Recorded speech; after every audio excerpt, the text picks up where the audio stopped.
Alright, this is one of those rare occasions where I feel compelled to share my situation. Normally, I handle these things privately, but this particular issue has grown far too complex to manage alone. Let me start from the beginning. In my household, my husband, Bobby, has an incredibly close relationship with his family, especially his parents. His devotion to them runs so deep that he fulfills their every request without question, regardless of how unreasonable it may seem. This unwavering loyalty has started to become a problem. The Bobby refuses to acknowledge it. Every time I try to talk to him about it, he becomes defensive and dismisses my concerns. The main issue, and the reason I'm seeking advice, is that Bobby has always gone above and beyond for his parents. From the very start of our marriage, he's felt obligated to indulge their wishes. I understand the importance of caring for one's parents. I would do the same if mine lived closer. But there has to be a limit. Unfortunately, Bobby doesn't see it that way. Since we both started earning steady incomes, his parents have often asked us for money. The strange thing is, they aren't struggling financially. In fact, they live quite comfortably and can easily afford their own luxuries. At first, I went along with it because, well, they're his parents and I wanted to respect that. But as time went on, I started feeling uneasy. We've sent them so much money over the years, enough that we could have taken a few international vacations by now. I've tried explaining to Bobby that while we're doing fine financially, it's irresponsible to keep funneling so much of our extra income to his parents. We need to start thinking about our own future, saving for kids, buying a home, making significant purchases down the line. At first, he seemed to understand where I was coming from, but before long, the conversation turned into an argument. He insisted that since we're living comfortably, why shouldn't we help his parents out with the extra money? It's not that I want to stop helping them altogether. I just think there needs to be a balance between supporting them and taking care of our own future. That's what I'm struggling with, finding that balance. Bobby, however, remains firm in his decision to keep supporting his parents financially, and it's driving a wedge between us. The situation has frustrated me to the point where I almost walked out during one of our arguments. My anger boiled over when I remembered how his parents treated me in the past. If they had ever made me feel like part of the family, maybe I could be more understanding. But they never accepted me. They weren't there for us when we needed them most. I can still remember when Bobby and I were just starting out, fresh out of college, and barely making ends meet. We went to his parents, hoping for a little help to buy our first home, only to be met with cold refusal.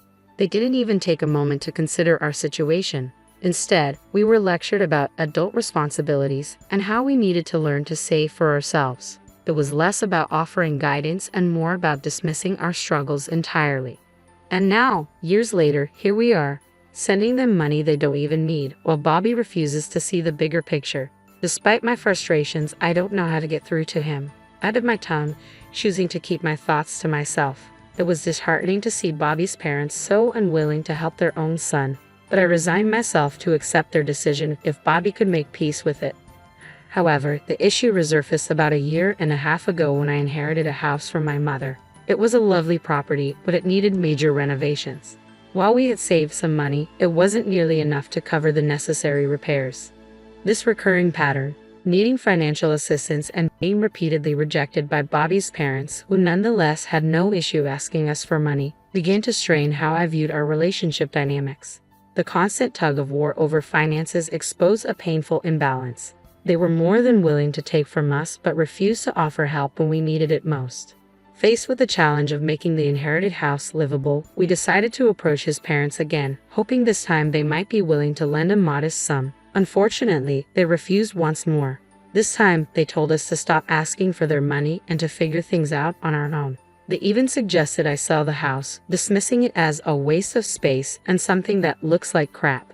Their words cut deep. This house wasn't just a property to me. It was a cherished connection to my mother, filled with memories and sentimental value. I bit back my hurt and anger, thinking it would be impolite to react at the time, though part of me now wishes I had spoken up. Maybe if I had, their blatant disregard for our situation might not have been so bold. But instead, I chose to let it go. Determined not to let their rejection stop me, I decided to take matters into my own hands. I worked tirelessly, scraping together funds, and poured every bit of my effort into the renovations. Slowly but surely, as I started earning more, the project became more manageable. After months of hard work, the house was completely transformed into something beautiful, a home I was incredibly proud of, a testament to my dedication. A few months later, I finally had the chance to show off what I had accomplished. I invited my in-laws over for dinner to celebrate my mother-in-law's birthday, and by that time, the house looked stunning. I was proud of all the hard work I had put into transforming it and hoped the evening would go smoothly. Typically, our family gatherings are peaceful as long as the conversation doesn't revolve around money, which is always a sensitive topic with them. When they arrived and saw the renovations, I could tell they were taken aback. Their eyes widened as soon as they stepped inside, clearly surprised by how much the house had changed. Internally, I felt a small sense of satisfaction, knowing they hadn't expected me to achieve such a dramatic transformation. They complimented the house profusely, which was flattering at first, but soon their praise began to feel overwhelming. They started inspecting every corner, asking detailed questions about how much everything had cost. At first, I tried to brush it off as natural curiosity. After all, they knew we hadn't had a lot of extra money to spare, and they hadn't contributed a dime to the renovations. But as their questions continued, it became clear their interest wasn't about admiring the hard work. I could feel them tallying up the expenses in their heads, trying to figure out exactly how much we had spent. It was intrusive, almost demeaning, as if the value of my efforts could only be measured by how much money we had poured into the project. The dinner itself started off well enough, with light, enjoyable conversation, but things quickly shifted when my mother-in-law brought up the subject of dream vacations. She asked me about my ideal getaway, but I could tell by her tone and her disinterested expression that she wasn't really listening. It felt like she was just waiting for me to finish speaking. Her sudden excitement after my brief response seemed forced, which only heightened my suspicions. And soon, the real reason for their visit emerged. They wanted us to help finance a vacation home. After years of refusing to help us when we needed it, here they were, asking us to contribute to a luxury they desired, a vacation home, no less. They were well off and more than capable of saving for it themselves, so why were they turning to us for help? It became clear that they had assumed, based on the renovations I had managed to complete, that we must be flush with cash. Nothing could have been further from the truth. When I asked them to explain why they needed a vacation home, their answer was simply that they were bored and wanted a change of scenery for weekends. I was shocked by their sense of entitlement. I calmly explained that we didn't have extra money to spare for something so extravagant. But then Bobby's reaction stunned me. He turned to me with a look of disbelief, as if I had just committed a terrible offense. "Spending on my parents' happiness is never a waste," he said coldly, his glare making it clear he didn't share my frustration at their request. I had to be careful with my words, though the situation left me baffled and hurt. Bobby's reaction highlighted a deeper issue in our relationship, our differing priorities and understanding of financial responsibility. Deep down, Bobby knew I was right. A vacation home was hardly a necessity, certainly not a matter of life and death. His father still had a job, and they could easily save up for such a luxury on their own. But instead of doing that, they seemed intent on having us finance their comfort. Then it hit me. Bobby wasn't an only child. He had an older brother, Jack. So why weren't they asking him for the money? When I brought this up, the mood in the room shifted, and I could feel the tension rise. It turned out they didn't want to burden Jack because he wasn't as financially stable, or so they claimed. He had children, they argued, and his expenses were focused on his family. I pointed out that Jack's financial situation wasn't all that different from ours. He earned about the same, but his money went toward his children. I mentioned that Bobby and I planned to start a family soon, and continually supporting his parents could jeopardize our ability to provide for our future kids. Their response was dismissive. Since we didn't have children yet, they argued we should have plenty of funds to spare. What followed was an onslaught of emotional manipulation, though it wasn't directed at me. They knew I wouldn't bend. Instead, they aimed their pleas at Bobby, lamenting their loneliness and boredom now that both of their sons were busy with their own lives. They painted the vacation home as a solution to their isolation, and Bobby, always the dutiful son, swayed by their emotional appeal. I found myself in a delicate situation, trying to navigate these increasingly fraught discussions without letting my in-laws realize they had backed us into a corner. But things took a drastic turn just a week ago. Bobby and I had the worst argument we've ever had, though it never turned physical. His words cut deep. He told me that the $420,000 he planned to give his parents wasn't just mine to decide on. He claimed he had been considerate in the past by asking for my opinion, but no longer felt obligated to seek my approval. The argument hit its peak when he went ahead and transferred the money to his parents, without any further discussion with me. I only found out when my mother-in-law casually mentioned receiving the funds as if it were no big deal. I was furious, not just about the money, but about the blatant disrespect for our shared decision-making in our marriage.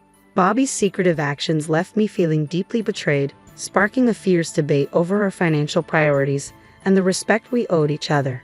He knew I opposed his decision, yet he went ahead and donated the entire $420,000 he had saved over the years to his parents, leaving us with nothing. When I confronted him and urged him to retrieve the funds, he dismissed me outright, insisting he would manage his relationship with his parents on his own. Despite my reminders that significant financial decisions should be made together, he wouldn't hear it. Our disagreement seemed to have worn him down. In the heat of our argument, he shockingly threatened me with divorce. He shouted that if I interfered with his choice to support his parents financially, he would leave me. The absurdity of it hit me hard. I had stood by him through every high and low, and now he was willing to abandon our marriage for the sake of his parents' desires over our shared future. I couldn't help but question whether he cared at all about the plans we had made together. Building a life, having children, and finding happiness as a unit. It seemed to me that none of it mattered to him anymore. His focus was solely on fulfilling his parents' wishes while I felt neglected and sidelined. In a moment of anger, he stormed out, slamming the door behind him. A week has passed since that day, and he hasn't come home. Despite my countless texts, calls, and voicemails, he continues to ignore me or leave me hanging. The hurt runs deep. I never imagined something like this could drive Bobby away. When I reached out to my in-laws, I discovered he had been staying with them since he left. He hasn't returned home even once. I'm overwhelmed with stress and confusion, grappling with the fear that our marriage could be ending over what feels like a trivial disagreement yet is so profound. As the days stretch into more than a week without Bobby, the uncertainty of our future looms heavily over me. I had reached a pivotal moment. Initially, I was hesitant, unsure if severing ties was truly the right decision. But the ongoing chaos, coupled with the blatant disregard from Bobby and his family, solidified my resolve. If Bobby was threatening divorce, then perhaps that was the inevitable path we were headed toward. So I took the initiative and contacted my lawyer that very morning. During our conversation, my lawyer laid out my options, not only regarding the divorce but also potential legal actions given the circumstances. As we spoke, another stark realization hit me. I no longer wanted to be tied down by the memories within the walls of the house my mother had left me. Once a symbol of her love, the house had become a constant reminder of the tumultuous times with Bobby. Determined to move forward, I made the decision to sell the house. It was entirely in my name, a final gift from my mother, which legally allowed me to sell it without Bobby's consent. The sale turned out to be quite profitable, providing me with the financial security I needed to navigate the legal proceedings ahead. The very next day, after finalizing the divorce papers, I had them sent to Bobby. I knew exactly when he received them because my phone rang almost immediately afterward. It was Bobby, furious, incredulous. He ranted about how absurd I was being, claiming he had been planning to file for divorce anyway. His shock only deepened when he learned about the legal actions I had already initiated. The call was heated, filled with accusations and disbelief, marking a clear turning point in what had become an irreparable rift. Bobby completely lost his temper during the conversation, and as his anger escalated, I realized I couldn't take it any longer. Midway through his tirade, I hung up on him. As the days led up to the court case, I was a bundle of nerves. My mind was flooded with worries about the potential outcomes. What if the court ruled against me? What if I ended up losing everything, including the money? The uncertainty gnawed at me, but I knew I had to push through to see this to the end. Despite my fears about the future, I didn't allow them to overwhelm me. I dressed confidently, put on my best smile, and walked up to the courthouse, ready to face whatever lay ahead. It was the day of the final hearing for our divorce, and to my surprise, everything turned out incredibly well. Not only was I able to keep all the proceeds from the sale of the house, but the court also ordered Bobby to pay me a substantial amount in alimony, fulfilling his legal obligation. This outcome was unexpected, especially receiving more money from Bobby, but it felt justified given the emotional and mental toll his actions had taken on me. Accepting this money felt like a reclaiming of my dignity. The disapproval and shock on my in-laws' faces as the verdict was read brought me a sense of vindication. They likely never anticipated that their manipulation would backfire so severely. They had thought they could exert control over me without consequences, but instead, they ended up losing significantly. Since then, life has been relatively calm. I did receive a harsh call from my mother-in-law, who criticized my actions, accusing me of selfishness and lacking the ability to care for others. She even went as far as to say I would never be able to start my own family. Despite her words, I've been able to move forward. I used the money from the house sale to secure a new apartment for myself, where I could finally save without the constant pressure and demands from others. However, a part of me still questions the measures I took. Was taking him to court too extreme? I'm curious to hear your thoughts on this, so please share your opinions in the comments below. The situation took a surprising turn, but I felt it was necessary under the circumstances. As I scrolled through the comment section of my latest post, the range of opinions was striking. Some commenters defended Bobby, questioning what was the big deal about giving his parents $420,000 if he had $550,000. On the other hand, many disagreed vehemently, supporting my perspective. They pointed out that we had been financially assisting his parents for years while trying to establish our own financial security and save for a house. The debate in the comments was clearly divided. A significant number criticized my decision to sell the house and keep the money, labeling it disrespectful, given that the house was legally in my name. However, about half of the commenters backed my actions, asserting that it was exactly what I needed to do in light of the circumstances. So let's open this up for further discussion. Drop your comments below, and let's dive deeper into this situation.